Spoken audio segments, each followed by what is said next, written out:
Good morning. Welcome to the June 9th, 2025 special board meeting of the School Board of Alachua County. Please rise and join me in the Pledge of Allegiance.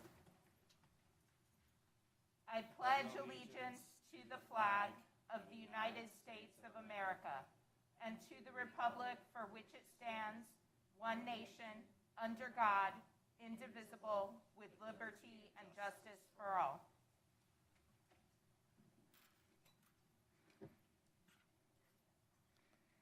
Thank you. And now on to adoption of the agenda. Are there any changes requested to the agenda?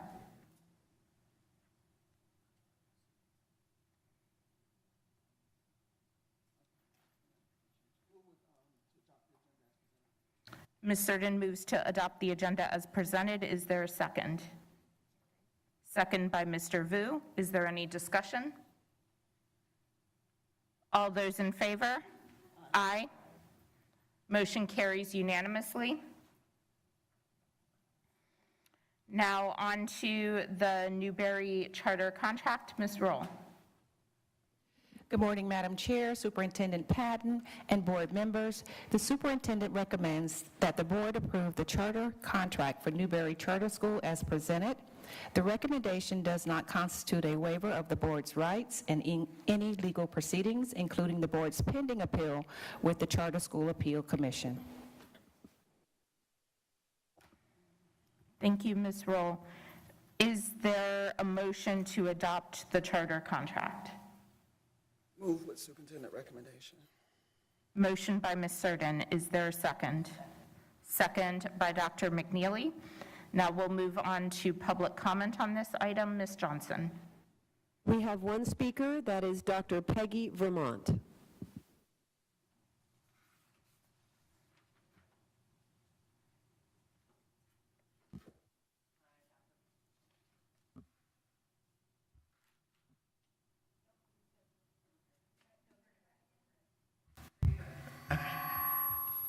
Hi, Dr. Peggy Vermont, Alachua County school resident. I have 3 children, 1 that graduated and 2 that are currently still in the schools.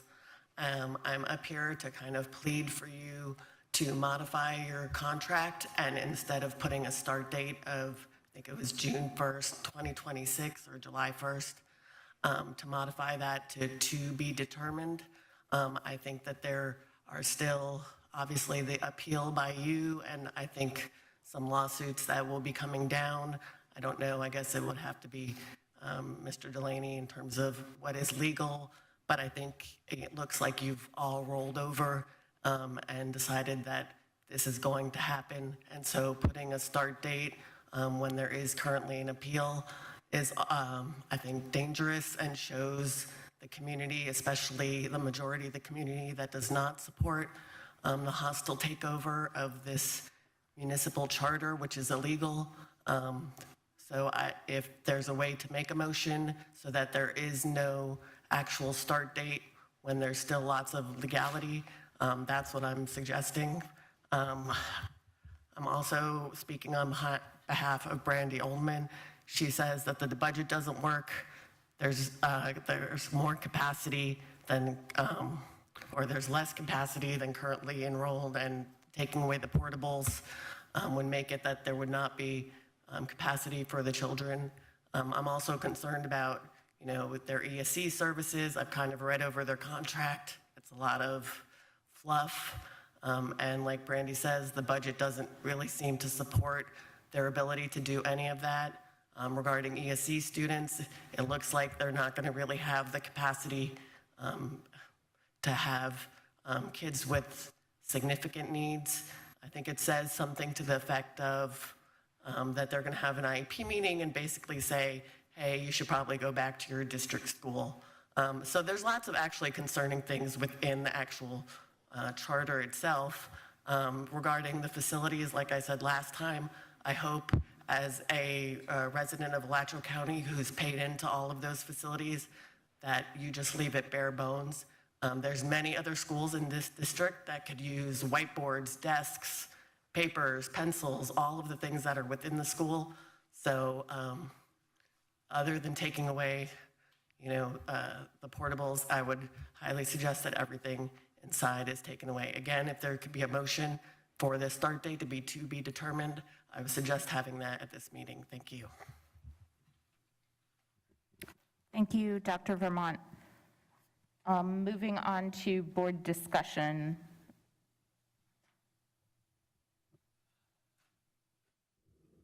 Ms. Surden. Thank you, Madam Chair. I had a couple questions that I did submit to staff this morning, because I didn't want to just ask them. I had them last week, but I didn't want to just ask them without them knowing. So the first is the document that we're using, this first one. Is this primarily the state? I see the little imprint down here on the bottom. Yes, board member, certain. It is the state standard contract that just every charter school and district enters into. Are you, Mr. Spilius, Attorney Spilius, are you able to quickly kind of go through some areas that may have been modified or deviated from what's in the state contract with us? I don't believe we modified really anything on the state contract. The term, as you'll know, the effective date is the effective date both parties sign it, but the term is July 1st, 2026 through June 30th, a 5-year term, a standard 5-year term, June 30th, 2031. Okay, because on my paper it says June 2025, July 1, 2025, I thought. No, it should be. On page 3, if mine it says July 1, 2025, ending June 30th, 2030. Mine says 2026, so I wonder if that was edited. Oh. Okay, Ms. Green, let me have that packet. Okay. All right, so. I'm looking at it too. It's July 1st, 2026 to June 30th. Okay, I guess I have an old copy. Okay. I kept my copy. You know, when you make notes on something and then it was revised and I didn't realize. So I have a copy that didn't have that on there. Okay. So you're saying, go ahead. You said that the term is a standard 5-year for initial charters. Standard 5. The effective date obviously is the date that both parties execute. So if the board approves it today, and then the Newberry folks will then sign it. So then the contract is effective, so to speak. So it's bound. It's bound. It's legally bound. But the term, because again, we're going to have the school district operate the school for the next school year, 25-26. So the term for the actual charter will be as noted in here, the revised version. Okay, and then, of course, if the district is successful in the appeal, then this is all kind of moot, right?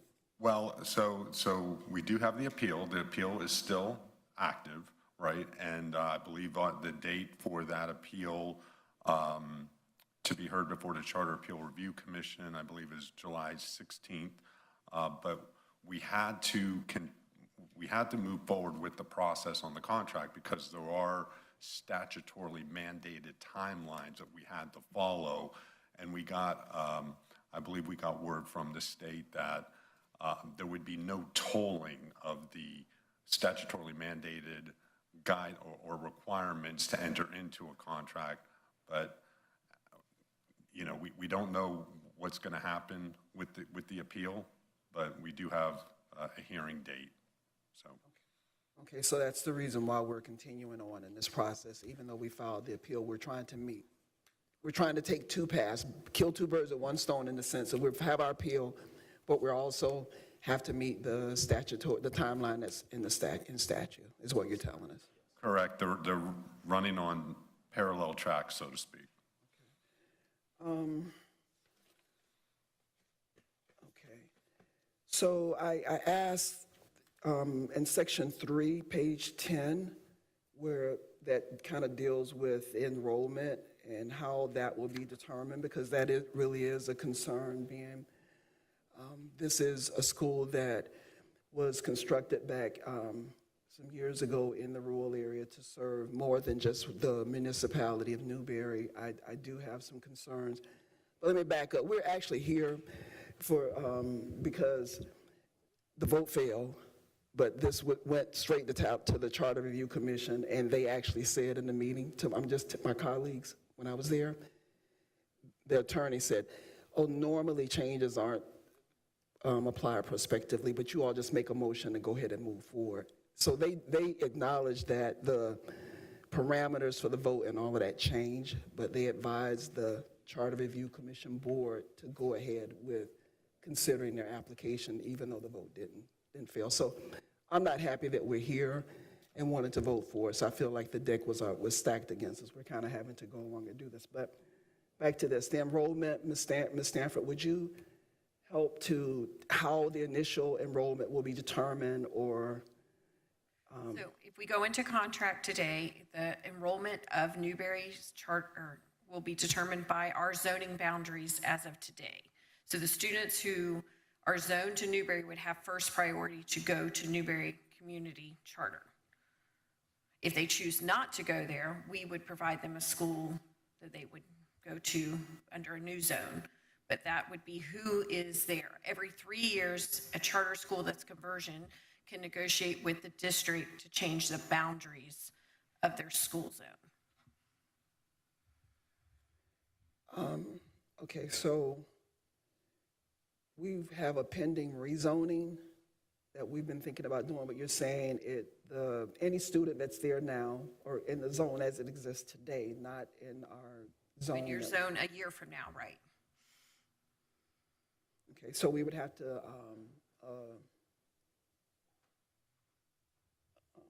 provide a school for them. And then if there happens to be more applications and seats. So they said in their application what their limits would be for each year as they grow forward. I think at the end of like 5 years, they're looking at an enrollment of 900. But right off the top, it was like around 6 right now. So they won't be able to take more than what's in their application. Even though it's not in the contract, it goes back to what they applied in their application. They cannot change that enrollment without coming before the board or being high-performing school to be able to increase their enrollment. Even in the first 3 years? Yes, ma'am. Based on what's in the application. And then to my colleagues, I'm not sure, did you guys see, like in recruitment, this only came, the reason it's a concern to me, there's that paragraph in there about recruitment, that they can recruit, right? And last week we discussed the Micanopy Charter, and in that, their renewal, they have a lot of students that are out of county. And I asked the question, because now we have to share our voter-approved millage rate. And so if they recruit a lot of students from outside of Alachua County, our citizens have voted to approve additional funding that we would then be sharing to benefit with people who are not paying into the pot. Isn't that concerning? That's kind of crazy. Yes, the people of Alachua County get to subsidize those who want to go to the Joel CRB Charter School, yes. Yeah. And then finally, my last question on this, well, not my second to the last. We have in here the payment schedule for how funds will be transferred to the charter. And we have this initial transfer on July 15th of the year. I guess they would start, right? So my question is, normally in our normal operations, are the funding coming in from DOE for FEFP? Is that, will we have received the money, or will we be floating them? You always float ahead because you haven't received money until FTE rolls. So all charter schools in the first 2 years provide projections that cannot be over what was in the application, but they would provide projections of how many kindergarten, first, second, third, fourth students they would have in their school. And then we would have to pay that up front, July 15th. It's really by July 20th, August 20th, and September 20th before we would actually receive, FEFP on those students officially from the state. So we're floating. So we would have the money from the year before. The students would have been our students. But yes, a charter school, like another charter school that opens tomorrow, they would give us projections in the spring before they open, so we would know what to pay them. Then at the 10-day count, we're looking to see if those numbers are actual, and then we look at FTE time. An intro, wow. So it's even more important that we have our financial house in order, huh, since we have to do this. And this front loading of expenditures paying out before we get money, and that's a challenge that we're experiencing also with our property and casual. We're having to prepay that as well, so a couple months of that. Then the transportation on page 29.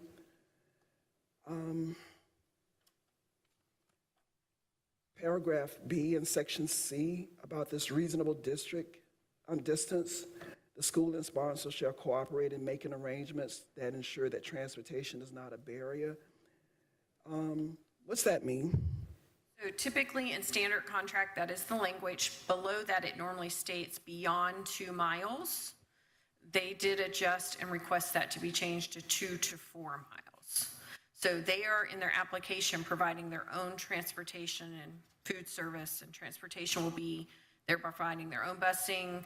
They're doing that on their own. It's not something they're requesting with our district to have a contract with.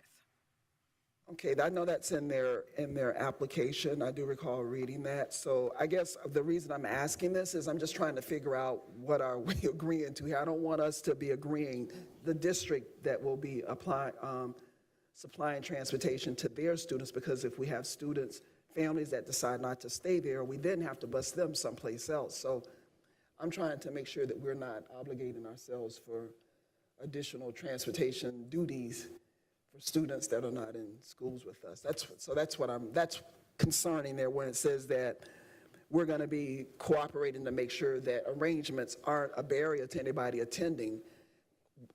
That sounds like the district is going to be agreeing to transport students for them that live in that 2 to 4 mile range. I'm going to refer to Mr. Spillius since that's standard state contract.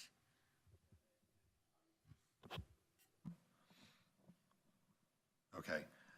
If you just go down to C on that, the parties may agree for the district to provide transportation to and from the school if such agreement. So it contemplates that there would have to be an agreement if the district were to provide, for the district to provide transportation. And I don't believe anyone is contemplating such an agreement. So, and quite frankly, oftentimes contractual terms, especially a boilerplate or a standard contract, may not be 100% black and white clean, and that's why you have to read the paragraphs and the provisions together. There's a legal term for that. And so I would say the C subparagraph contemplates that the district has to provide transportation if there is such an agreement between the two parties. And I don't believe we're contemplating any agreement. I just have a quick follow-up on that too. So essentially here, since they've changed it to, over to 2 to 4, that implies that students right now that get bused to Newberry Elementary, when this, when, in a world where this converts, there are students who get busing now who wouldn't get busing come that time, correct? Given this change. So for example, there are students right now, let's say I live 3 miles away from Newberry Elementary and I would get a bus. But according to this, it's quite possible living with, 3 miles away from the school will no longer guarantee me a bus. Shall cooperate? No, I think it's the opposite of that. You would get a bus at 3 miles away. It's the student who lives 4.5 miles away May not get a bus. who may not get a bus. So 4.5 miles, right? Would not get a bus, but they would today. They won't get bused, but what? By the charter. There's no guarantee. So someone living 4.5 miles away from the school now would get a bus if they're living within the Newberry Elementary zone. But come whenever this, when this comes to pass, a student living 4.5 miles away is not guaranteed a bus. I would say according to based on this language, they would not be guaranteed. Right. So I just want to point out that the Newberry charter conversion is already going back on its word to the public, where they have guaranteed every student who is living in the zone now who is getting bused would be getting bused. And they're already going back on their word. There are terms for that. Elementary school children know them. I love how adults don't. And Mrs. Spillius, thank you for saying that those paragraphs go together. I guess when I read C, it seemed like C was standing alone because it was transportation for extracurricular activities, field trips, and other activities. It looked like B, I guess like for me, when it says we should cooperate, that's reading to me like the district is saying, we're going to cooperate with you guys to make sure that students that live 2 to 4 miles get to the charter. I'm saying I have a concern with the district agreeing to do that, if that is what this paragraph is saying. Because when I read it, it sounds like we're saying we're cooperating and cooperating. They may come back and say, well, you guys agreed to cooperate, so these students need transportation. We want the district to bring them to the school for us. That's how I'm reading this. Yeah, and I would just say, you know, going back to down to C, the parties may agree for the district to provide transportation to and from school. That's pretty clear in terms of it's a may and not a mandate, not a shall. And so absent an agreement per subparagraph C, there's nothing really binding the district to have to provide transportation. Cooperating, you know, a lot of the terms in these contracts, and you'll see in the maintenance management agreement or the management facilities agreement, that there is a certain amount of cooperation between the two parties, ultimately to benefit, and I don't want to say this in terms of, to benefit the students ultimately and the school and the physical structure of the school. There's a certain amount of cooperation. So, yeah.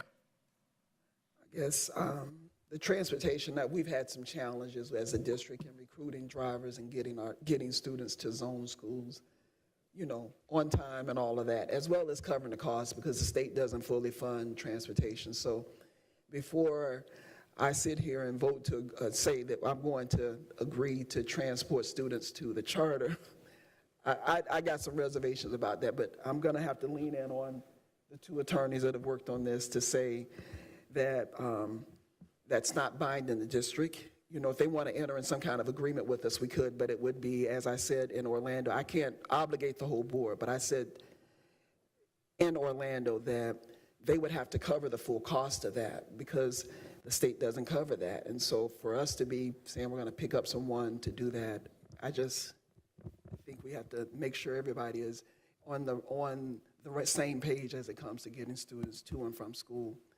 Ginger, isn't it true that they've said they're doing their transportation on their own? They're not connected to us We at all? actually have no transportation agreements or contracts with any of our charter schools. The few students that are transported because there's already a route to that situation. It's not creating extra. So this, in application, they have not requested and do not want to enter into any terms of agreement or contract for transporting with us. Ms. Sanford, you mentioned that we do transport some charter students. I know that's because their charter school happens to be right next to a district school that already has a route, but I was not on the board when that agreement was made, and I'm curious when it's expiring. I know this isn't related to this proceeding, but I have concerns with us transporting students that are on our own because even if it is an existing route, if The liability God, that you take. I was going to say, if God forbid something happened to that bus, an accident, something happened, now we have liability for students who are on our own. Again, We'll there's be no bringing to current you in contract. July for the board meeting, when you have your budget, because I've done a pretty extensive look, you know, deep dive into this. Not a lot of things, but like that's an issue. We still pay for every charter school to go to Citizens Field. That's it's almost $57,000. That's people that we let go, and yet we're paying for it. So it's not a long list, but I'm bringing that back in July for you guys so that you can make determinations. And there's a lot of these, there's nothing of it in writing anywhere. So just as, again, we might have been able to do a lot of things, but when we have $20 million that we're cutting, everything makes a difference. Right. And you mentioned, did you say they're providing their own food service per their application? Yes, ma'am. And there is no current contracts or agreements with any charters, so that can be terminated anytime any routes we're providing. I'm just saying that there's no contractual obligation to any students that we're Okay. transporting. Do we have contractual obligations for meal service? No, ma'am, they do not want to participate in our meal service program. Okay, do we have any contracts with other charters for meal service? Yes, ma'am, we do, and Maria Eunice has a lot of information on that. It actually benefits us as a district to support our schools that we work with that are partnered, and the food service comes out of those buildings to go out to feed. So we have 2 sites we feed on-site, and the rest of our charter schools, it's transported, and we have 2 charters who do their own food service. Which again, I'll come Currently. back to you in July because. And I those guess- Questions. My question is, since we do have schools that are doing food service, is new, because it's in their application that they're doing their own, are they obligated to do their own, or could they later come to us wanting us to do it? And if so, what would be our obligation? Because I'm worried, like the charter schools we currently serve are small. I'm worried about our capacity to contract food service to a larger. They would have to request an agreement and an amendment to do that, because in their application, they did not want to be part of our food service program as well as transportation. I will refer to the attorneys who may be able to clarify that more. Okay, thank you. Madam Chair, those conclude my questions that I had on the contract.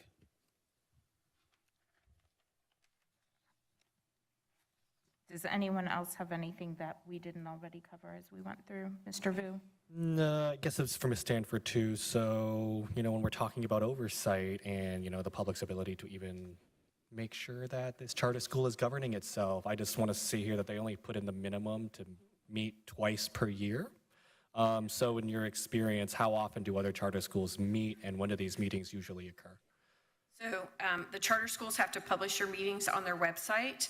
They have to meet a minimum of 2 times a year. Most of my charters meet somewhere between 6 to 8. But there are a few charters that have been established for a long time that have minimal meetings and may not meet as frequently. They do have to provide us in the charter authorizing office a list of their meetings also, but it is published on the website. It has to be open to sunshine law. Right, correct. But there's no guarantee they have to broadcast this. There's no guarantee that they have to, basically make this available to be viewable outside of, a live format, in person.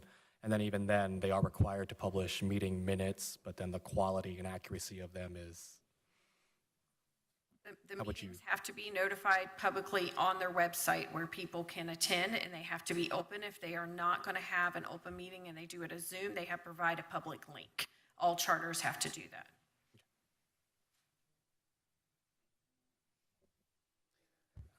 I do want to point out, though, a few things just for that. When we were talking about transportation, I think it's very clear in their own budget that they can't afford to insure the kids that are on the bus. If they can even find somebody to charter buses at the rates they believe will occur in magical fairyland. So I just really wanted to point that out. It also points out here, too, that it seems like they can delay the start of the charter school beyond July 1st, 2026 for up to 3 years. And my question is, does that delay the 5 years that they have this contract for? So one of our charter schools that we approved last year did not open this year, and they have put in a 2-year delay. After 3 years of delaying the opening of a charter by contract, it null and voids the contract and you cannot open. But does it delay the 5-year period for the contract itself? So let's say they delay by those 2 years, but it was for 5. Do they only have 3 years left before they have to renew? Or do they get a full 5 years after the delay? The contract date would be the 30th, I think it is. Sorry, I don't have it, 31st, 2031. Sounds like a very long time away. 2031 is when their 5-year contract would end. If they do not open within 3 years, they would null and void that contract and have to reapply. I do also want to point out to everybody that their whole capacity and growth hinges on using portables. And portables in Newberry Elementary was one of the very reasons they said this conversion needed to happen.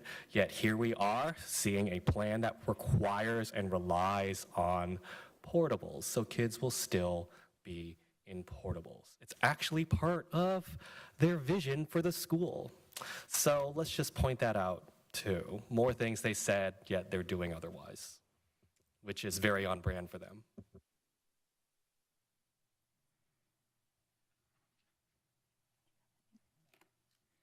Okay,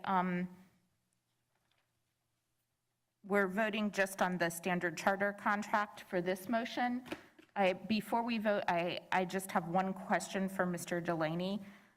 Earlier, we discussed the fact that there's a statutory timeline for negotiating and approving a contract, and that timeline does not change because we have a pending appeal. What would be, just for the public, what would be the consequence of us not negotiating a contract right now? What would happen? The charter would have recourse to go to the state to complain that we are not meeting the timelines, and the remedy from the state is probably going to be much less favorable to the district than a negotiated agreement. So what would the remedy from the state be? Would they impose a contract on us? I think that they potentially could, yes. Okay.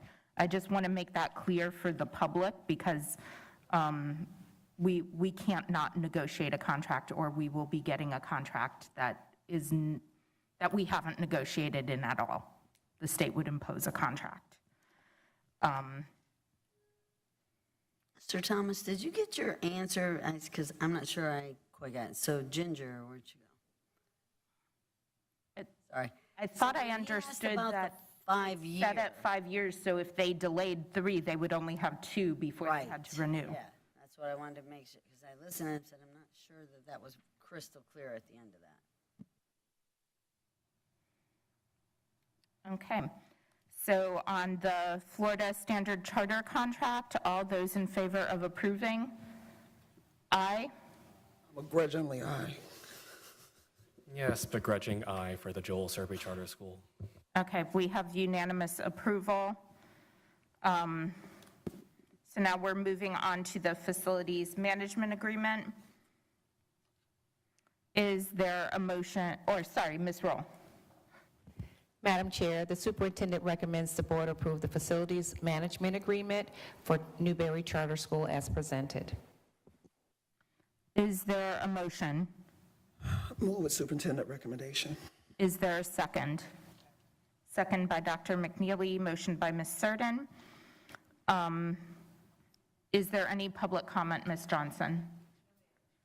Okay, moving on to board member questions. Well, I guess I'll start again. Okay. Okay. So I did get clarification on the facilities. Like on one page, it was listing the 16 modulars. And then we have on another section that we're returning, we'll be picking up the ones that the district owns and putting them someplace else. And if the ones that are leased, they wish to keep them, they have to enter into an agreement to do that, else they'll be moved. Is that correct? I understand. Yes, ma'am. On page 3, under section E, it's stating as of May 1st, 2025, what is on the property at the time. And on page 2, under A, it states we are removing, I believe, 9 portables this summer because of under enrollment at the school, and those classrooms are being used as storage, and we're paying lease on those. So we are moving some out at the end of June 2026. They will have to let us know prior. I believe we agreed maybe like January or February that we would know from them which portables they want to keep and take the lease on over, or we would negotiate to have those moved off the property and they would bring in their own portables. And I see in that same paragraph, E, it says the term facilities does not apply to buildings or property not owned by the school board. So those 16 modular units listed there, are those the ones that are owned by the district? We own 2, 14 are leased. So why did we list ones that we don't own if facility refers to things owned by the district?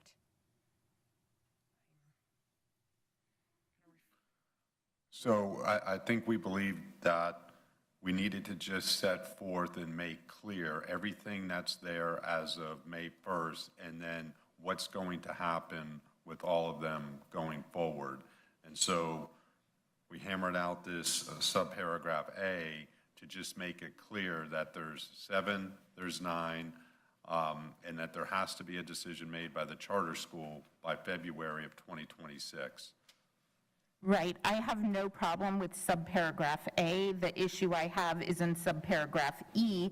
We have listed modular units that we do not own in the same paragraph where we say the term facility does not apply to buildings or property not owned by the school board. So you have a conflict there, a contradiction.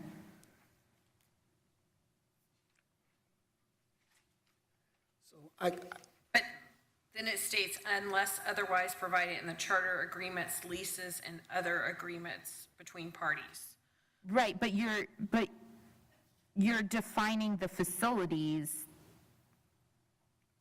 I think it's a snapshot, Dr. Rock. When I read it, it was a snapshot of where we are on the May 1st, 2025. And I asked the question because I wanted to make sure those two, paragraph A and then E, were not conflicting. But The committee spent a long time back and forth with that to make sure that it was right, and it was a snapshot, we were assured, of what is there as of May 1st, so that we also are upfront and honest of what, we're not changing buildings or doing anything to that prior. Okay. I would personally rather see, in addition to 2 owned modular classrooms and 14 leased or something to that effect there, because your very next sentence says that leased portables are not part of the facility unless we create an agreement around them. And as far as I know, we don't have an existing agreement with the charter yet to rent and to take on the lease of any of those portables. so maybe we could modify that section there, Mr. Spilius. To modify at this point and then to go back to the charter, I don't know. You know, we spent hours with them negotiating what we thought were terms that were in the best interest of both the school district, and obviously they felt that were in the best interest of the charter. We had to give, it was a give and take, and it generally went smoothly.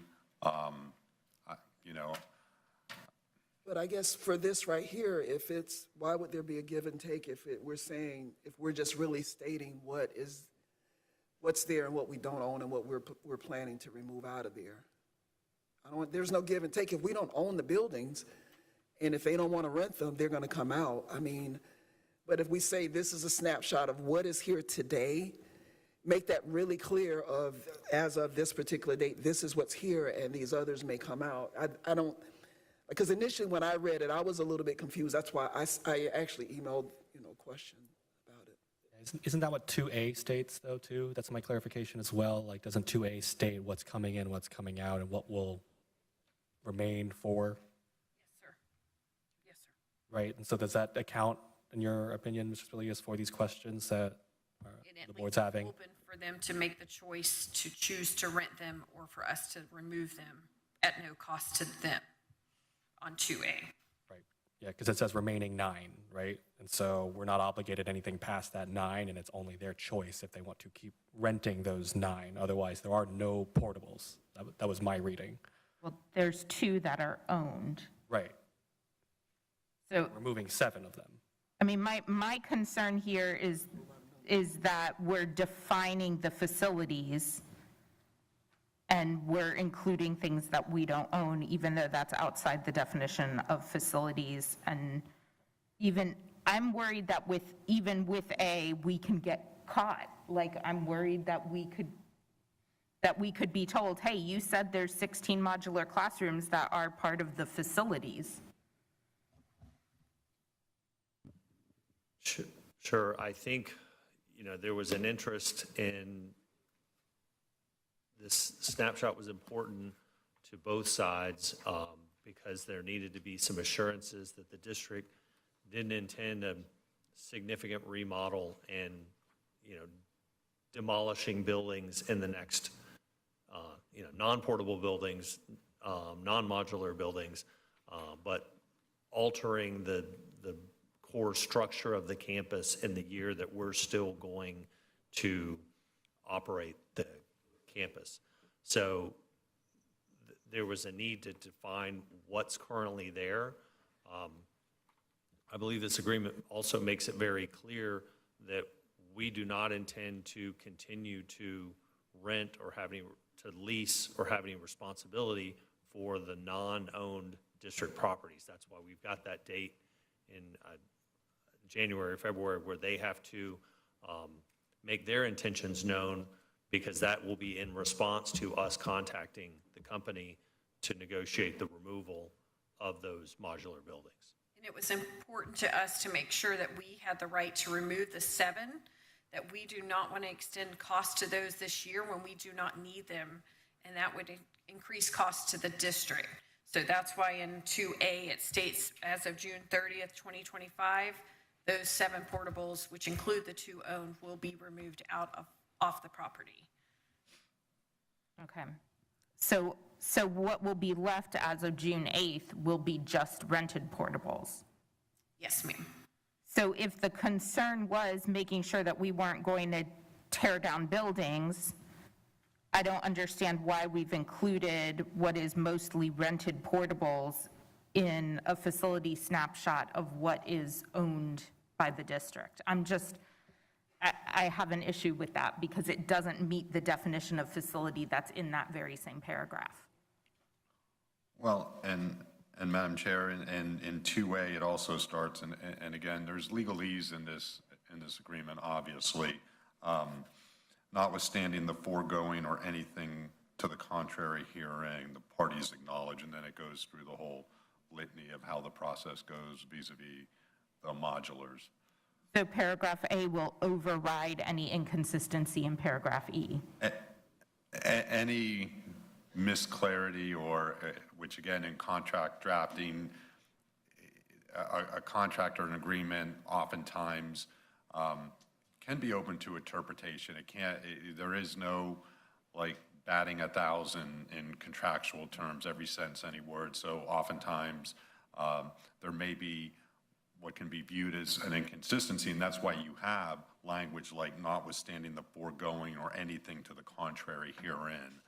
So that would definitely, because it specifically says that, would override vis-a-vis the modulars, because that's what this paragraph 2A speaks to, specifically the modulars. That would, yes, override, like, as you say, and clarify. Okay. As best can be. So there are 16 that are there now. Of the 16, 2 of them we own, correct? And then there are 9 that are rented, is what this says.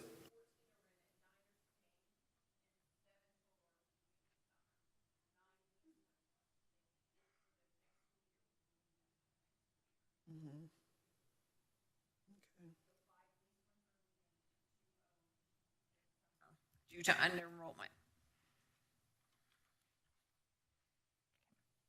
2 owned, okay. That's 7, and then the 9, okay. And then those other 9 that are rented will stay, and then they'll come out next year unless we agree to that. I have others, but if you're. Yeah, mine were on like the insurance, so it would be sections 6 and then non-capital repairs, and so 6 and 7. For non-capital repairs. Can we go, I had on. Yes. Oh, sorry, page 5. Yeah, sorry, page 5, that's section 6 and 7, non-capital repairs and insurance and peril. So for non-capital repairs, it basically says that they can perform capital repairs under $10,000 and then just invoice us, essentially. Is that the correct reading?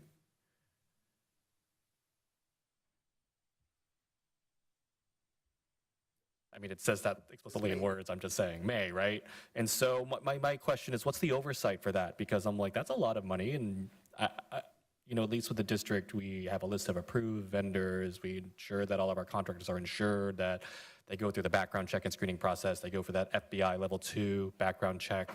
Charter schools are supposed to do the same thing, but oftentimes we don't get that information, right? It's incumbent upon their own governing board to ensure this is happening.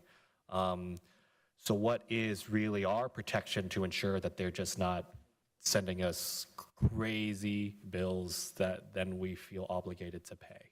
So partway down in that same paragraph, it states that the charter school that does not receive initial response within 5 days will be deemed untimely. So they will be using our FMX system to put in work orders. So within 5 days, we will address that, and I'm leaning on facilities that's around me here, to give them some type of response. So we have a responsibility within 5 days. That is what is a responsibility to all our other schools in the district. So we keeping that the same, because that is, equal and fair is what we need to do. So 5 days, it may be we need to have a vendor come. It would be one of our vendors that's background checked, as you mentioned, with Alyssa's law and making sure all those are followed, or that we have to order a part. It doesn't mean the repair will be done within 5 days, because sometimes we are months out waiting for parts. So I do have facilities here. If you have any questions, they might be able to answer more. But that's if they choose to have us do the repair. It looks like they can choose to do the repair themselves if it's under $10,000. That's what this says. Any non-capital repairs, which are the responsibility of the school board but are valued at less than $10,000, may be performed by the charter school, and the charter school may invoice the school board for such repairs.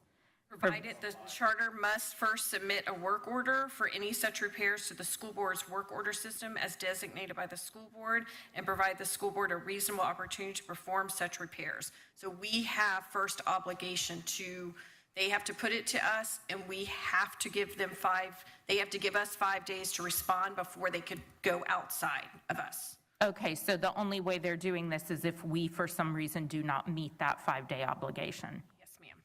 Got it. Excellent, thank you. Thank you for that clarification. And then I know this part's really just standard for all the charter contracts, and this comes from basically the Florida template, but what is the implication of the fact that they're paying insurance premiums, but then we are actually named as the guarantor of the insurance policy? I have a lot of misgivings about that, because we can't even guarantee that we can meet the terms outlined in our insurance policy, given the fact that we don't operate the school. Would not. So, Mr. Review, I'll check it. I'm Bart Brooks with Risk Manager, sorry. When we looked at the insurance part, it was the additionally insured being able to, them share that property. The fact that we own the property, it's FSBA's recommendation that we would carry the property and casualty for the property itself, the buildings, those type of things, and then the certificate of liability and all the other insurances, the workman's comp, the auto liability, any of those student accident insurance, all those things would be covered by them. Kind of like a facility use agreement. I was going to say, we're not guaranteeing it. They have to give us proof that they have insurance, is how I read that certificate. But maybe I read it, maybe. Right, That's how I understood it. It's like if someone was to rent this building for an event, they have to have insurance, and before they can go forward with it, they have to provide that declarations page that shows the coverage that they have. Okay, that makes sense. Thank you.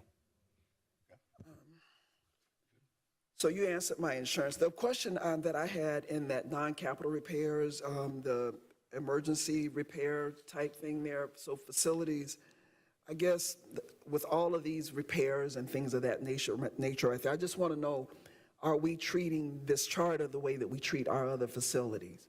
Like, is this the same timeline that we're trying to respond and to do things, Like if Stephen Foster was to have a fail in one of their AC or heating units, are we trying to give them the same due diligence that we would give? We're not bumping Newberry Elementary to the front of the line just because, they say this is an emergency. Like, Thank you, Ms. Certain, for asking. I'm Johnny Sanders, Director of Facilities and Maintenance, and thank you, someone, for finally asking a question. I could get up and speak. I come to all these meetings, I never get to speak. Thank you. So thank you. Welcome.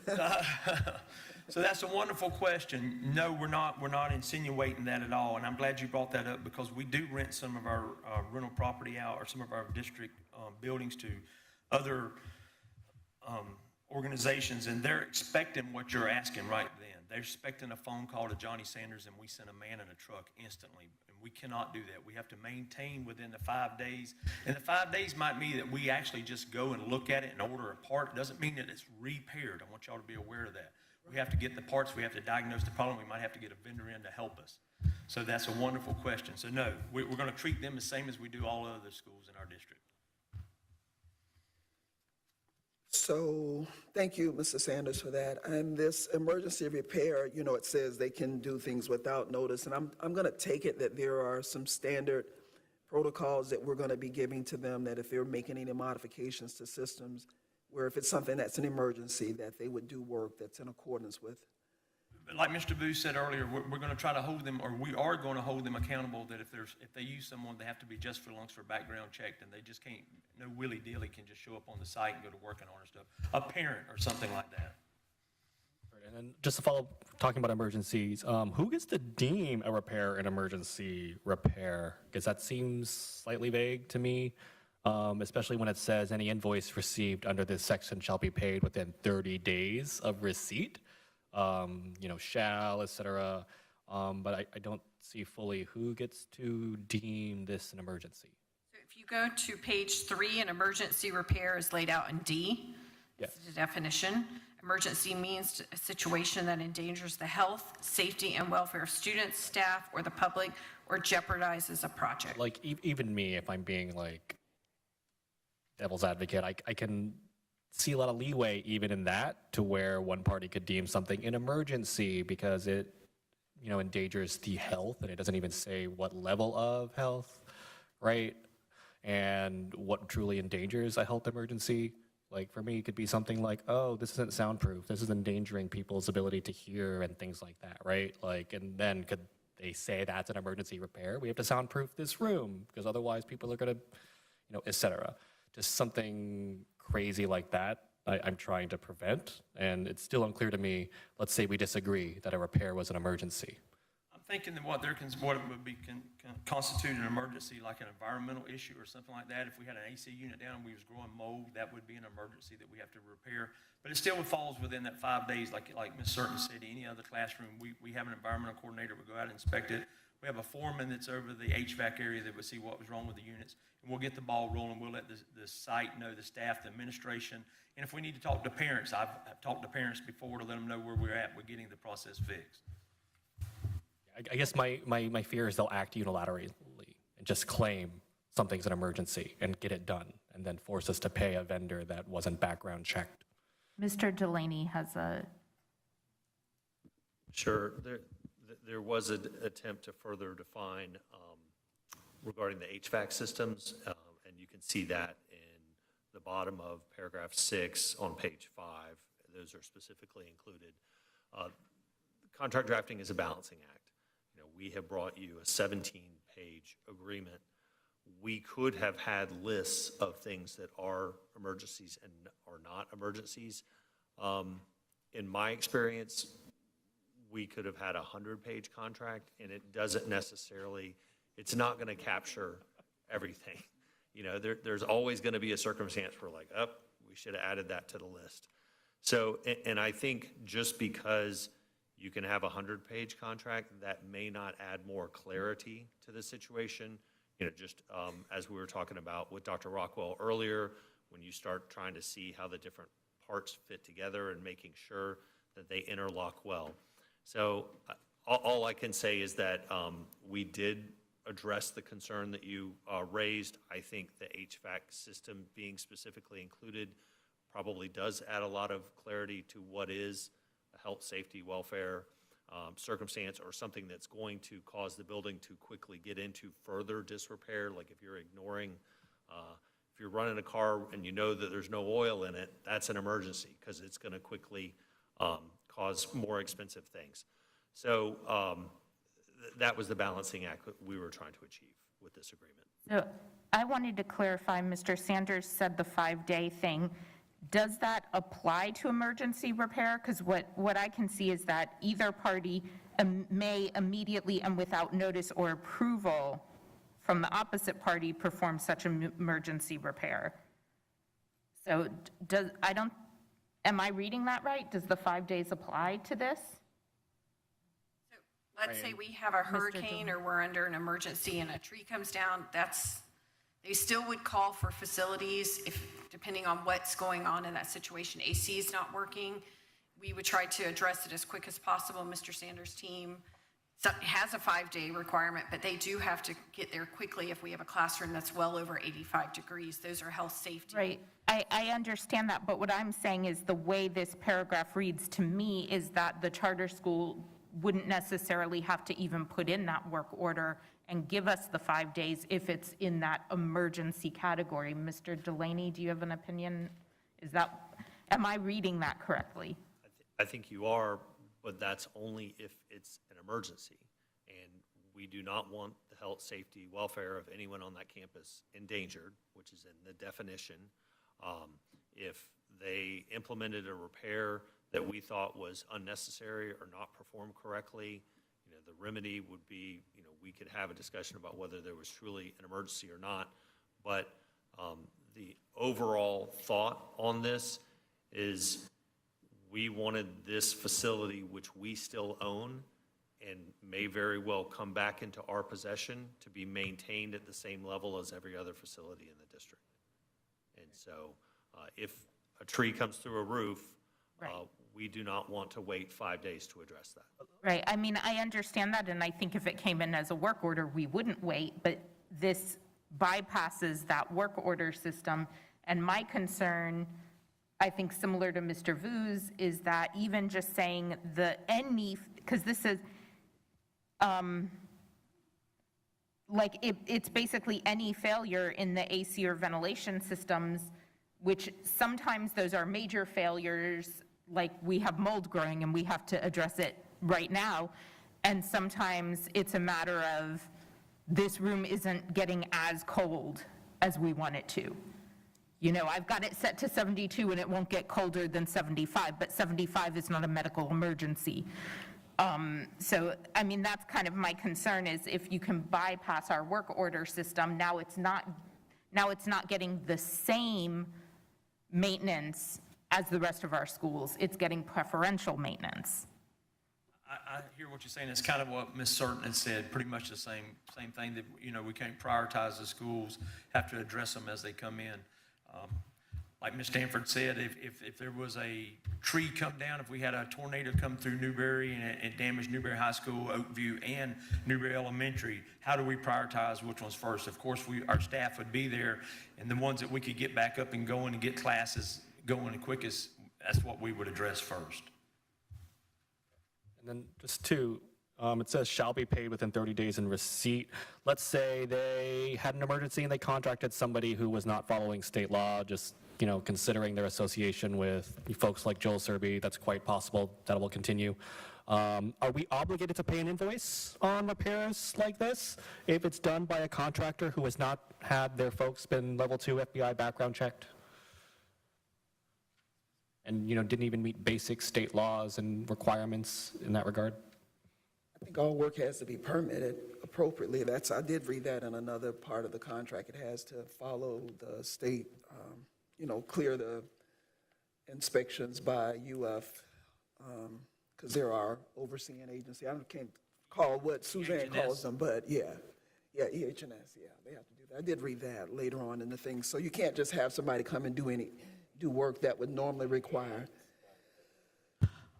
When it comes to repair work, we're not getting permits from EH&S. That's a repair. Okay. When we're doing a replacement or a capital improvement, we do, and we're requiring them to get the same permits that we do for our other buildings. And there is a section on capital improvements in the contract. Okay, so let's just say it is an emergency repair and they contract with somebody who again, did not go through the screening process, did not do these background checks, are we obligated to pay that invoice?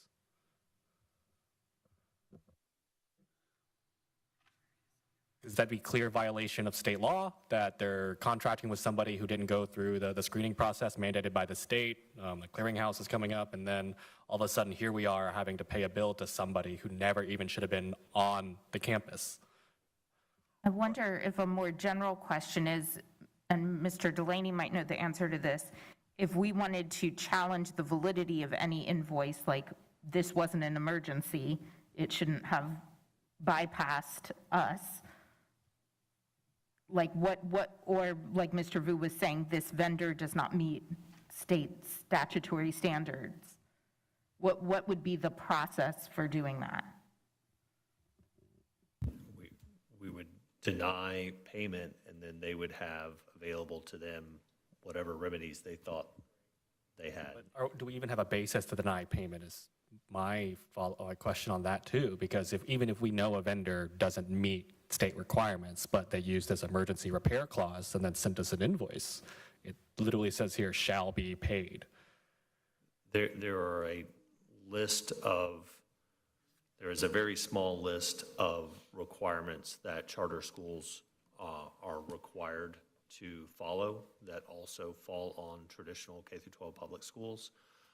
I do not recall if on that list complying with background checking your vendors is on there. But my point is there is a very small list that charter schools have to meet these same obligations that traditional public schools, and everything that's not on that list is not a requirement for charter schools. So I would need to check. I don't recall seeing that, but I can't guarantee it's not on that list. And that's in the state statute.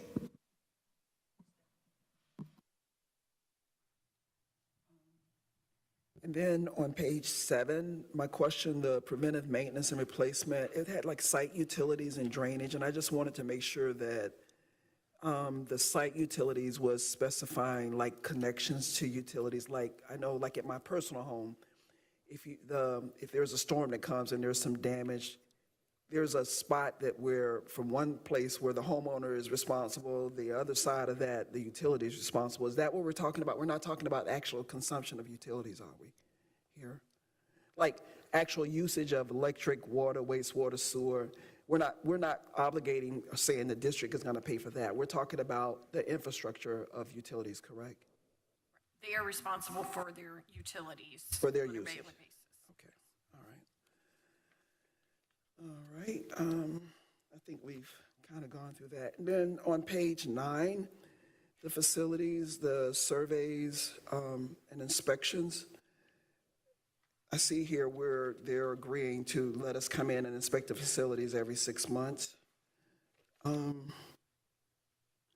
on page 10, I'm a little, during the plant survey or at any other time during the term, the charter may request through the superintendent or designate capital improvement projects for inclusion in the plant survey. And then that last sentence, a request by the charter for capital improvement or maintenance shall not be unreasonably denied by the school board. Can you explain that? Because we got a whole list of, and how will these things be prioritized? You know, anything that they request. We've got, you know, a lot of other school sites, and I'm just trying to figure out, like, can someone give me some clarity around what that means there? So I think that was addressed a little bit in the previous board meeting, a little bit that there is a Right, we have a list that's being generated by FMX. I think Ms. Eunice and Ms. Right, it would just be, we would lean on the facility condition assessment and the rankings and the prioritization of the equipment and systems and the facility condition index of the buildings. We'd lean on that and prioritize and make sure we make the decisions. You know, if they were next up on the list and they were high priority, then we would make sure to take care of that. But so I do understand what we spoke about in the workshop last week. I guess when I read this this past weekend, and it says this request will not be unreasonably denied. I don't know about y'all. They just like, wait a minute now. So if they may come to us and say they want X, Y, and Z done, and we can say that is not in our priority right now, or it's not high enough priority. I don't want them coming back on whoever is here saying, well, we want this done, and this has been a list, this has been on our list for X number of years, this is needed, blah, blah, blah. Why isn't it being done? I feel like we're really kind of, this state's like they can catapult themselves above, make a request and catapult themselves above other priorities of the district. So we all know that there are more needs and things that need to get done than we have resources coming in. So we already know that this is a balancing act. So I'm trying to figure out how are these projects from this charter school going to be prioritized within the district's work structure? I mean, like I said, I think we have to lean on the data that is analyzing each of our facilities and make sure that because we get requests from schools daily to take care of projects and paint and, build new schools. So we have to make sure we prioritize. We can't grant every request that we have, and we just have to lean on that data that's in the facility condition assessment and make decisions. So what it says in this paragraph is not that the charter school may request capital improvement projects for inclusion in the educational plant survey, the school board's capital budget, the school board's capital improvement programs, and/or revisions to the school board's master plan. So to me, it sounds like what we're trying to get at is they can bring to our attention something to be added or reassessed its location on that FMX master list of priority plans. But my concern is when we get to the next sentence, priority shall be given to projects where the requested work is reasonably necessary for the facilities. So now we're talking about like the priority of the projects is just being based on safe and healthy learning environment, and not like when we talked at our workshop at length, we discussed district-wide the importance of weighing the subjective piece, the safe and healthy learning environment, with the objective piece, which is FMX rating of how critical that improvement is. So we gave as the example, we've got a 10 by 10 shed that's in terrible condition, but it's not at all necessary for safe and healthy learning environment. So it concerns me that this sentence only includes the safe and healthy learning environment piece and not also the severity of the need, or I don't know what the right facilities and planning language is, but how critical it is to repair that, like how much damage is there, how much repair needs to be done, because otherwise. Every one of the needs that they bring to us, they're going to make it be this particular type and try. Well, and also otherwise, how do we, and also they're requesting it to be included on our plan. Mm-hmm.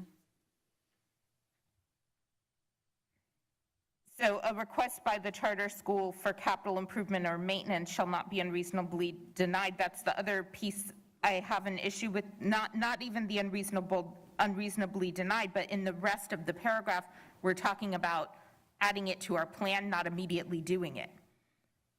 So I just want to make sure that it's clear, and we've got lawyers who understand contract language better and facilities people who understand the language around facilities maintenance, capital improvements better, but I want to make sure that what we're saying here is that the charter school has the right to ask us to reevaluate where something is on our list or to add it to our list, but not to determine where in the list it goes. Just like every other school, they don't decide where in our list of triaging our maintenance and capital improvements things go. That's all I want to be sure of. And I think we have, as Ms. Eunice said a few times, we have this data that we have is the justification on the prioritization. It is our facility, so it would continue to be included in our work plans, et cetera. I would defer to the attorneys about your question about the language. And is the data sufficient? That's what I'm understanding your question to be, that it's not an automatic yes when they make a request. Is that data we have with FMX sufficient? Madam Chair, if I may, what this language says is that there is not a express lane opened up for this charter school to move to the top of the list on everything, but at the same time, there is not going to be a refusal by the board and the designees through district staff. Well, oh, this came from the charter school, then we're not doing it. Put it at the bottom of the list and we'll get to it maybe never. Instead, it's going to be data-driven based on reasonableness, and having the FMX system, I think, will really support that. Okay, that's perfect, because, I mean, it is our property. We have a vested interest in maintaining it. We just want to make sure, we have a lot of properties, that they all get equal and fair treatment. That's all. That's the concern that I had, is that we're not prioritizing one over the other for just regular routine maintenance or improvements. You know, because there was a time when we really did try to move this facility up in the list, and it was shot down in a very public way in a meeting. You know, we were trying to move this up to rebuild the entire site, and that was, no, we voted on a list. Yeah, even though I know they didn't vote on a list, which I said that, you didn't vote on a list, we voted on language, right? So now you can't come back and say, I don't want us to be agreeing to hear any requests that they make, just catapult some up above. We want to maintain the facility because it is ours, and knowing that it belongs to the taxpayers and we want to maintain it as best we can, not just let it fall into disrepair, you know, so. But I had a lot of highlighted in that area. And correct me if I'm wrong, because I wasn't on the board then, but when we gave the option of moving Newberry Elementary School up the list for capital improvement, wasn't it the city commission and mayor who shot it down? Okay, just making sure it's clear who shot it down. I have in the facilities alliteration paragraph, section 12, that first paragraph of school board shall either approve or deny any request for approval received under this paragraph within 10 days of the school board's receipt of thereof, and any denial by the school board. I'm concerned about the 10 days here, because when we have a situation like in November, there are times when we only have one meeting a month. So if something comes and we have this situation where we're not in a position to be able to address it in the 10 days. Sure, and this would be one of those times where school board does not refer to the 5 elected board members. It refers to the entire entity, including the superintendent and district staff. So for clarity's sake, we define school board as the school board of Alachua County, but that does not mean that that decision would come to the 5 of you and have to have a response within 10 days. It's going to be routed just like any other similar issue. It's going to go through the facilities department first, and there's going to be a response on that. And my understanding is, and I can tell you that Miss Eunice and I and our team looked at that specific question, the facility section and the capital improvement section, really closely, because if there's any major changes being proposed, that also refers to Section 13 for capital improvements, and there's a whole process for anything that would be considered, and it's the same process all of our schools go through. If there's something minor being proposed, like you're moving a wall, you're creating an additional room, you're removing a wall, anything along those lines needs to come first to our building committee.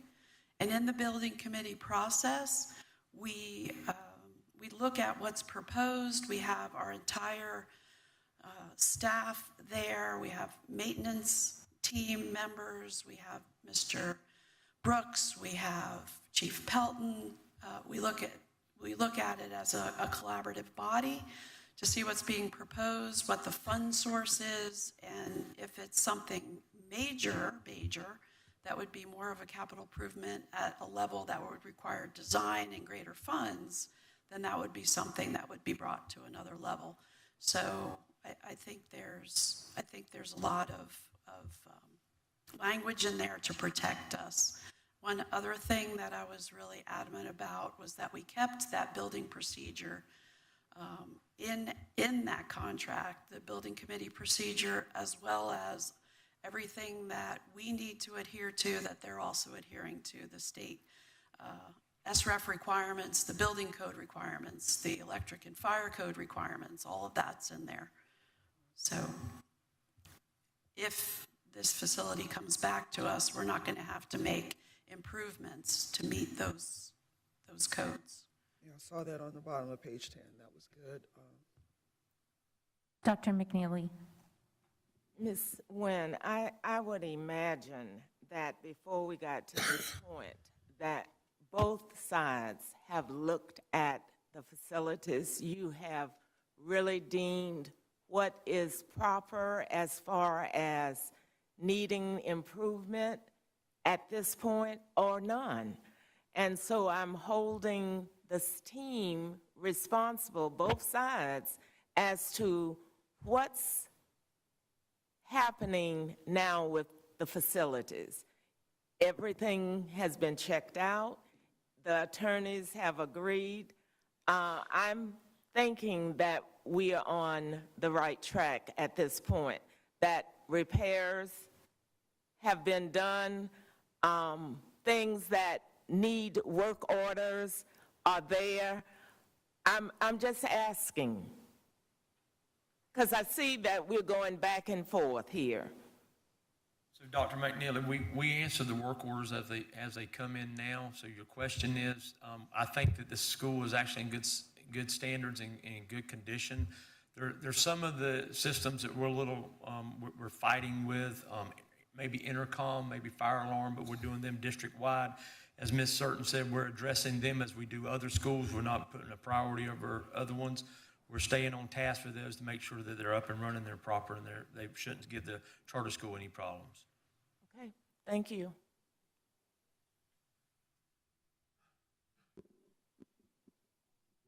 Just on this part 2, while we're on this page 11, number 14, reimbursement, it mentions that anything that we do that's part of this agreement, we bill them $30 per hour or the highest hourly rate of whoever's doing it, whichever's higher, right, the higher of. My question is, we also get to charge charter schools a 5% or 5% administrative fee, and withdraw from or withhold it from their funding. Is this on top of that 5%, or will this be something to where it's like that 5%? Once we eat it up, then we start charging this. The administrative, sorry, Mr. Vu, the administrative 5% we hold back covers various departments. It does not really cover facilities at all. It is about providing some testing support, providing some ESE support, office support from my office and other project development and all these other different departments. They get a report of that yearly in September. So that 5% has nothing to do with facilities building. All right, thank you very much. I had a question on that same page above, in number 13, the first paragraph. The charter school may request that the school board perform capital improvements to the facilities at any time subject to the following: availability of funds. I'm just asking, the way I read this is the charter school can request improvements, but the board doesn't have to make those improvements immediately. There's nothing about our obligation to perform them on any timeline. Is that correct? I think that's a question for our attorneys. Okay. I mean, I think, in my mind, if there's a capital improvement that's requested, that's going to come through the procedure that I just outlined. Right. And then, we also talked about the FMX and that data-driven decision for prioritization. I am a huge fan of FMX and database decision-making because we can't say that we're treating any school differently from any other, and I just want to make sure there's nothing in this contract that undermines that, because that's the way we should be doing everything. That's, In No, my I'm mind, with you. that's. So I guess, I'm sorry. So Mr. Delaney and Will, can you just assure us that that's what three people are asking the same basic thing? That we had a big workshop last week. We're trying to drive decision that in your language in the contract, that it'd be my question too, so it's not just theirs, that they are very clear that it goes into a mix that's in with other things. If it's emergencies, I think we've talked about that, but that's what I think everybody's asking about. Is it, from your guys' perspective, is it right that you feel the language will sustain what we just talked about at the workshop? I do. I think the best way I can think to describe it is I would expect a judge interpreting this contract to come up with that interpretation. I think this Good. language spells Okay. that out. That's what I think we're all kind of, And that's my understanding. It's good to hear that confirmed. I think what you were asking about, Chair Rockwell, was the language in the contract, and I feel that's, where the attorneys come in and interpreting. I feel like we're clear on our process and what needs to happen, and we have incredible mechanisms to ensure that, in my opinion. yeah, I think your mechanisms are very clear, and like I said, that's very reassuring, Mr. Delaney. Like I said, I just want to be sure that we are treating all of our facilities fairly. Ms. Surden?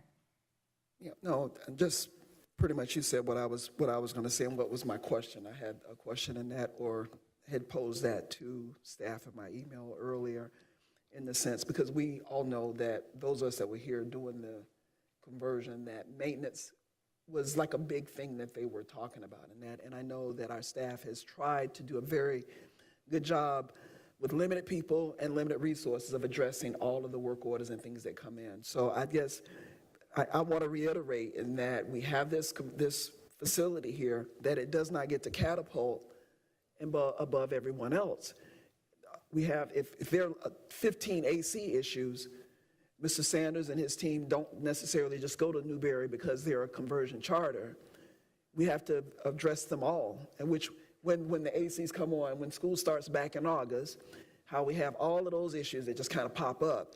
And it's not that it's a punishing them, it's a matter of dealing and prioritizing the work and just sending people out in the order in which the requests are received, or in the priority order, and something doesn't get fixed. It may be the situation like we had with Oakview this past fall, where we had to, I don't recall what it was, but we had to order, and it took a couple weeks to come in, if I'm not mistaken, and it was cold, and so we might have that in the winter. I just don't want one facility out of the 38 that we operate to all of a sudden, just every time something comes in, that it is number one, that you guys are, that wouldn't be right to the other facilities that we have a fiduciary duty to as well. I have a follow-up on that too for Mr. Delaney and Mr. Spilius. So in this facilities management agreement, did they have the option of negotiating taking care of the maintenance and repairs themselves instead of the district doing so? And let's say, and they would get like the capital money or something to do that? Or were they forced by state template agreement, statute, whatever, to have us be the ones maintaining the facility? I think it was part of our negotiations that was a high priority for us to retain that responsibility, because we wanted to get back a facility at any date in the future that is not in disrepair, that doesn't have a bunch of expensive deferred maintenance on it. So we wanted, that was a priority of the district to. But they had the option, though, then of negotiating, managing it, and maintaining the quality of the facility in whatever state they got it in. They had that option, correct? Yes, sir. I believe they did. I think they also understood that we have systems and agreements with contractors and internal expertise, things that were not going to be economical or easy for them to replicate. I just want to clarify for everybody that, part of their campaign and promise was that they could maintain the facilities and repair them better themselves and on their own. But when given the option to do so, they forsook that promise, gave it up, and still decided to let Alachua County Public Schools manage and maintain the facility. Another promise to people that they went back on. Let's just make that very clear. Mrs. Certain, I think the other question you had about that previous school, so Mrs. Eunice, can you just make sure my understanding's right? The school that we had the problem with, we knew that school had that problem. We had ordered the part and it was just like a delay. To my knowledge, there isn't a situation with Newberry like that now. We knew that school, so I think as we start these, we should not run into an emergency like that one. Is that right, Maria? That's correct. Yeah. I don't know of an issue at Newberry Elementary like. I'm aware of it this time. No, I know there's not an issue now. I know, I'm just that's saying, why, but I just want to be sure, since we brought one up, just that the public knows, as we know right now, there isn't, like, we knew that one school, we knew it before it got to be cold weather, so as we're handing it over in a year, to our knowledge, there isn't something like that out there hanging. So I had a question for, I'm not sure who would answer this, but based on what Mr. Vu said, I had read in statute that conversion charters cannot get the capital outlay. Like we share the capital, the local, the 1.5 mil with the other charters. We're up to 60% now. But if I understood the statute correctly, they would not, conversion charters don't get that. They're not, so my question is how would the negotiation of them, like us giving them the facility, I know the statute says we can't charge them rent or whatever, so could we have given them the facility and they kept up the maintenance if we could have agreed to that? You mean convey the facility to them? No, they just, they have use of it and they do the maintenance. Because like Mr. Vu was mentioning, I was wondering why those small maintenance type things, why those aren't the responsibility of the charter, instead of it being the responsibility of the district. And then Attorney Delaney explained that, you know, the reasoning behind us wanting to make sure that the facility was well maintained and not just kind of allowed to go in disrepair. But I'm wondering, did we give away our shirt is what I'm trying to ask. That's the question.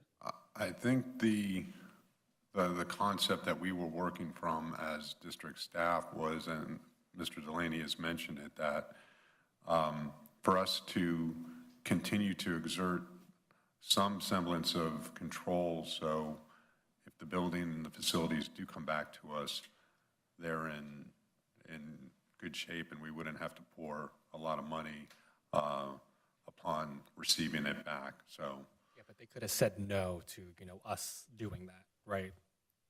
They still could have.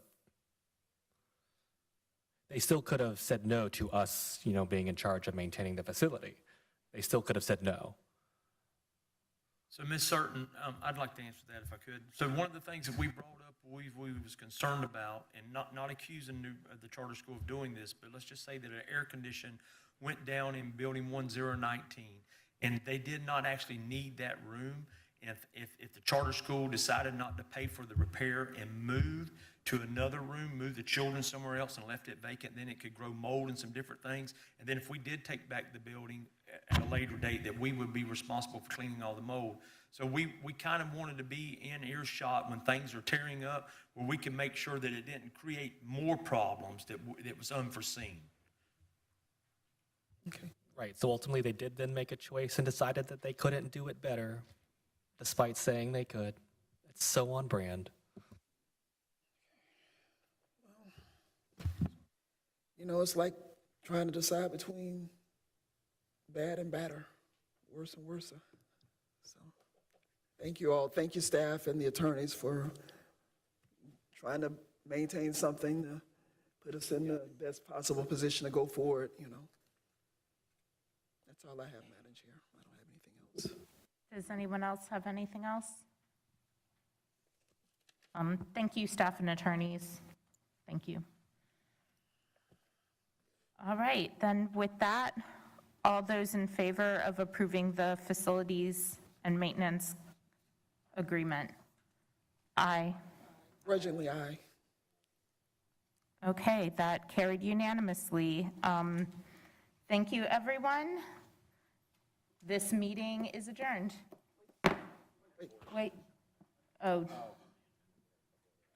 Oh, I'm sorry. I guess we're back. I'm sorry, I missed an item on the agenda. We have board discussion.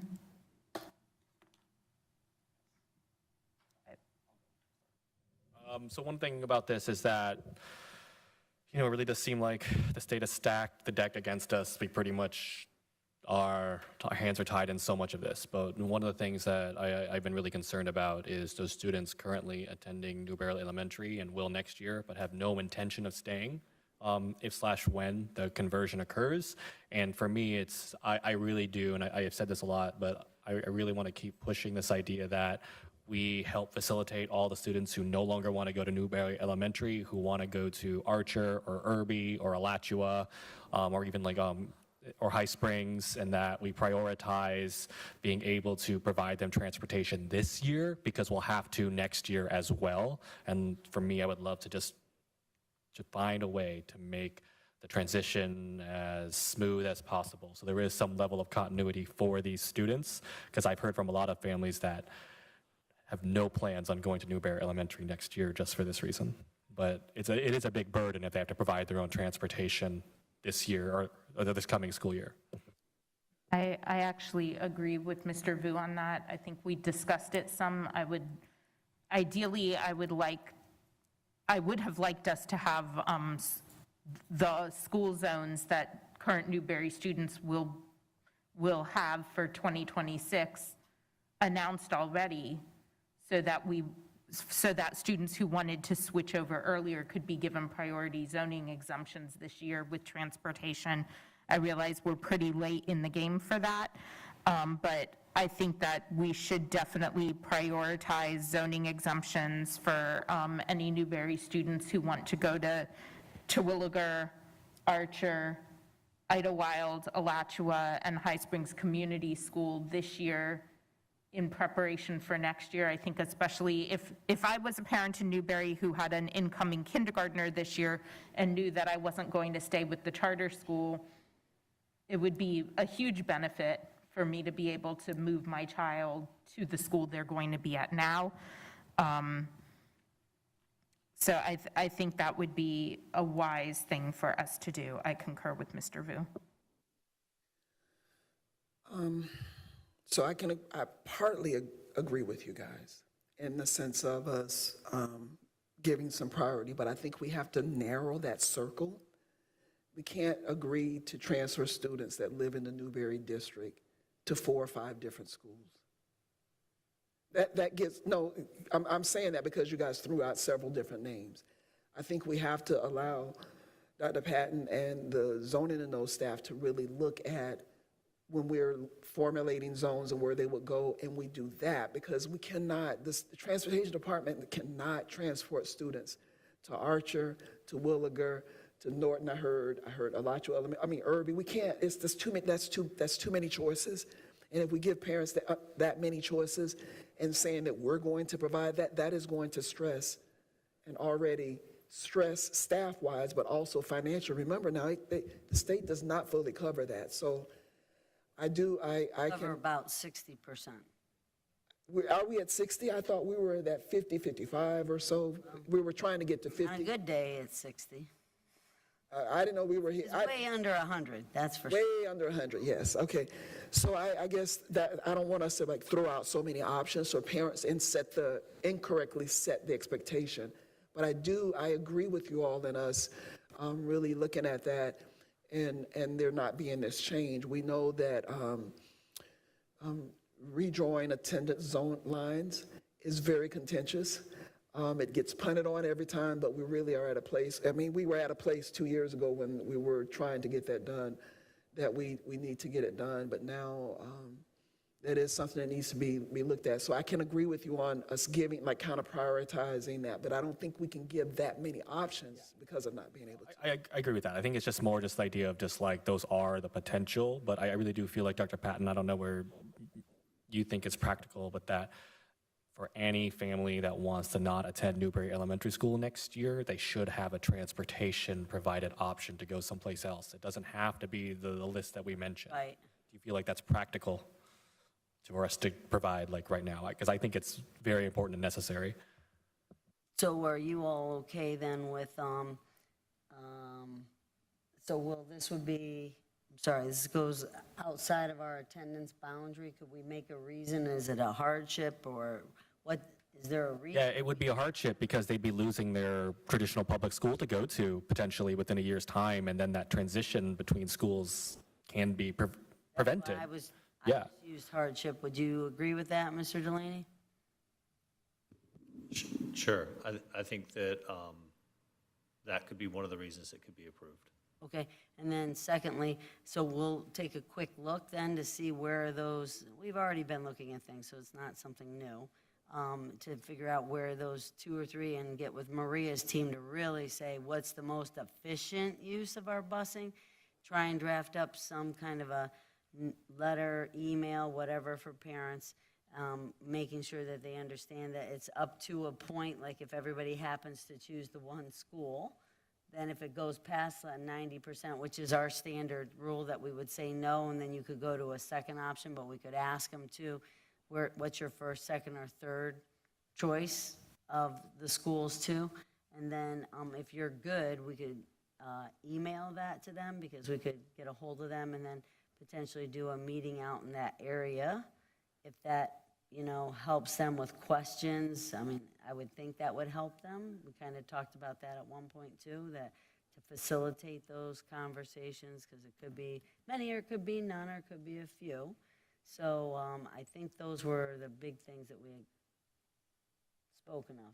Yeah, and I mean, which school we exempt to could be based on where students live. Right. Right, we have students who live in Jonesville, very close to Terwilliger Elementary, who currently attend Newberry because we didn't complete the rezoning. So busing those students all the way to High Springs or Alachua would make no sense. So, that's a staff, first, when staff in the zoning office grants exemptions, they can make some of those decisions. And I mean, in terms of efficiency of busing, I don't know if we can look at like hub stops or what would work, but I just agree that we want to make that transition for the families who want to stay in a traditional public school as smooth as possible.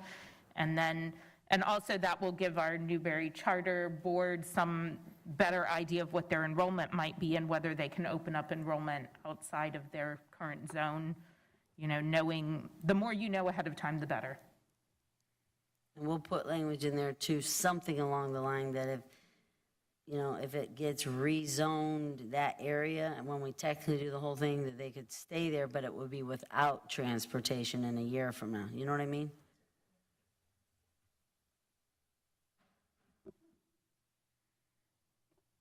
Ms. Surden? Oh, I'm sorry.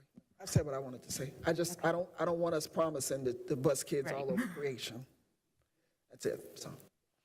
Is there anything else? So are we good with that? There's 3 Yes. of you I see saying okay to that? Okay. I'm okay with it. It sounds like you're already thinking Yeah. forward ahead, but Right. like I said, I don't want us promising to bus kids all over, because Well, you don't want to cross paths either. I mean, obviously, we knew this was going to happen as of this year, so we've already been thinking through those kind of things, what naturally would fit to one to the other, so. Yep. All right. One last call. All right. Now this meeting is actually adjourned.